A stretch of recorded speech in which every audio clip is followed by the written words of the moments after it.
Police ఎంప్లాయీస్కి అందరికీ, ఇక్కడ పనిచేసే ప్రతి ఒక్కరికి, కమిషనర్ మన ఎస్పీ పోలీసు కానీ అందరూ కానీ దీన్ని దృష్టిలో పెట్టుకోవాల్సిన అవసరం ఉంది.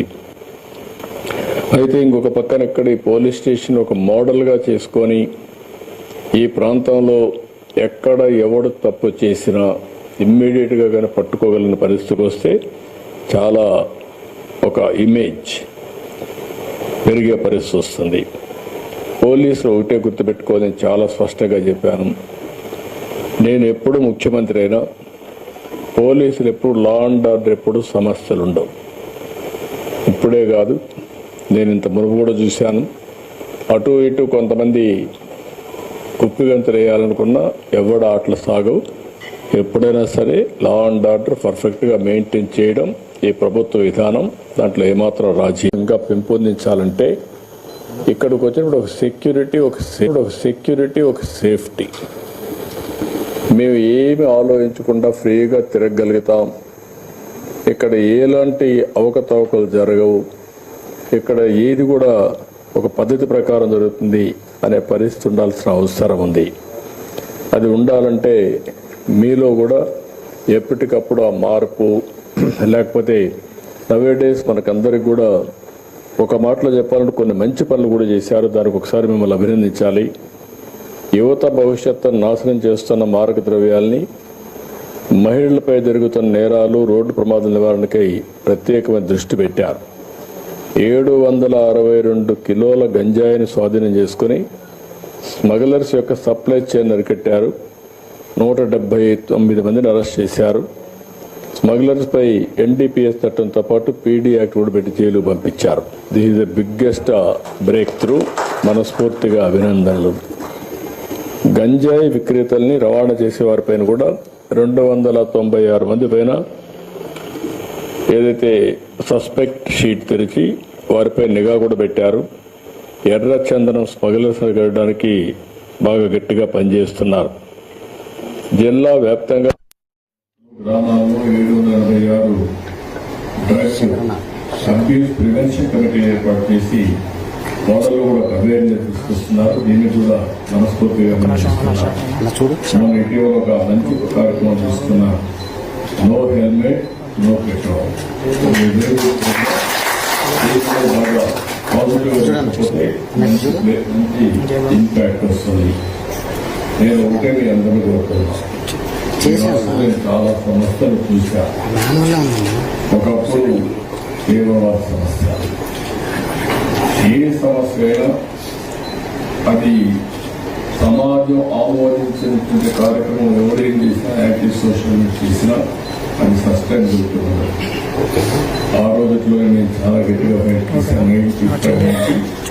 2003 నా మీద హత్య ప్రయత్నం చేసిన, 23 క్లీన్ ఆఫ్ మైన్స్ ప్లాన్ చేసిన పరిష్కారం అయ్యే పరిస్థితి వస్తూ ఉంది.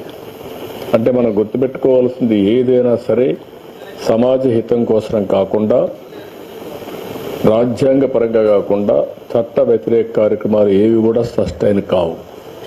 రాయలసీమలో ఒకప్పుడు పెద్ద ఎత్తున ముఠా కక్షలు ఉండేటివి. ఒకరినొకరు చంపుకునేవాళ్ళు, ఆధిపత్యం కోసం పోరాడారు. అలాంటివి కూడా ఆ రోజు చాలా స్పష్టంగా ఫైట్ చేశాం. ముఠా కక్షలను అణిచివేయడమే కాకుండా ముఠా కక్షల్ని పూర్తిగా కంట్రోల్ చేసి నార్మల్కి తీసుకొచ్చాం.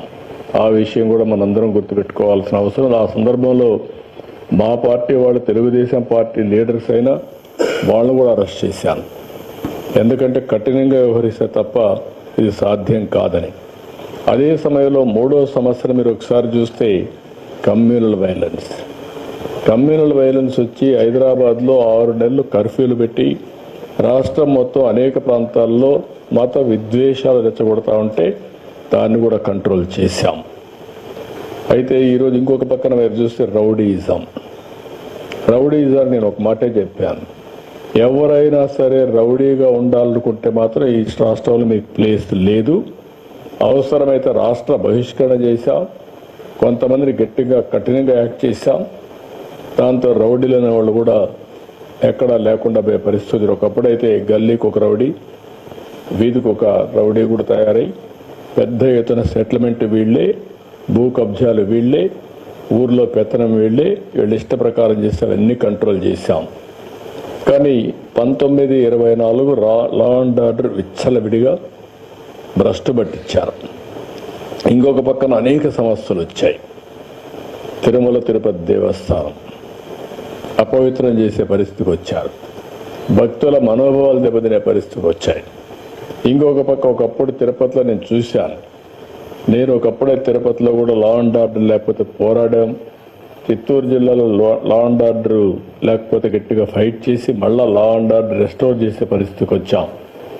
ఎప్పుడు కూడా నేను అధికారంలో ఉన్నా, అపోజిషన్లో ఉన్నా లా అండ్ ఆర్డర్ చేతికి తీసుకోవడం కానీ యాంటీ సోషల్ ఎలిమెంట్స్ని ప్రోత్సహించడం ఎప్పుడూ జరగలేదు. నేను ఎప్పుడో ఒక మాట చెప్పేవాడిని, ఎవడైనా సరే హత్యలు చేసేవాళ్ళు తప్పకుండా వీళ్ళు కూడా పోస్ట్ మార్టం తప్ప వేరే ఉండదు. ఆ విషయం వీళ్ళు గుర్తుపెట్టుకోవాలని. ఎందుకంటే నేను లా అండ్ ఆర్డర్ మీద ఒక ప్రశాంతంగా ఉండాలి, శాంతి భద్రతలు పరిరక్షించాలి. అప్పుడే సమాజంలో ఒక శాంతి ఉంటుంది, ఒక భద్రత ఉంటుంది. భద్రత ఉంటేనే పెట్టుబడులు వస్తాయి. భద్రత ఉంటే అందరూ కూడా హ్యాపీగా ఇంట్లో పడుకుంటారు. లేకపోతే ఈ సమస్యలు వస్తాయని ఎప్పుడూ కంట్రోల్ చేస్తూ వచ్చాం. దానివల్ల చాలా వరకు కంట్రోల్ అయింది. ఈ 5 సంవత్సరాలు చేసినటువంటి ఇష్టానుసారంగా కార్యక్రమాలు ఇంకా అందరిలో డిస్టర్బెన్స్ ఉంది. ప్రజల్లో డిస్టర్బెన్స్ ఉంది, పార్టీల్లో డిస్టర్బెన్స్ ఉంది. ఇంకా చేసిన వాళ్ళు కూడా ఇంకా చెల్లుబాటు అవుతా ఇదే రౌడీజం చేస్తామని కూడా ఆలోచిస్తున్నారు. అది కూడా మనం ఒకసారి గుర్తుపెట్టుకోవాల్సిన అవసరం ఉంది. నేను ఒకటే ప్రతి ఒక్కరికి విజ్ఞప్తి చేస్తున్నా, ప్రజాస్వామ్యం లిమిటేషన్లో పనిచేస్తే ఎవరన్నా వాళ్ళ విధానాలు చెప్పాలని చెప్పుకోవచ్చు, కానీ విధానాల పేరుతో రౌడీజం చేస్తాం, ఇష్టానుసారంగా లా అండ్ ఆర్డర్ మా చేతి తీసుకుంటాం, మీరు ఏం చేస్తారంటే మాత్రం ఎట్టి పరిస్థితులు ఉపేక్షించాం. అది ప్రజాస్వామ్య విలువలు కాదు. ఆ విషయం గుర్తుపెట్టుకోవాల్సిన అవసరం ఉంది. లా అండ్ ఆర్డర్లో మనం ఒకసారి చూస్తే రోడ్స్ అని బ్లాక్ చేయడం,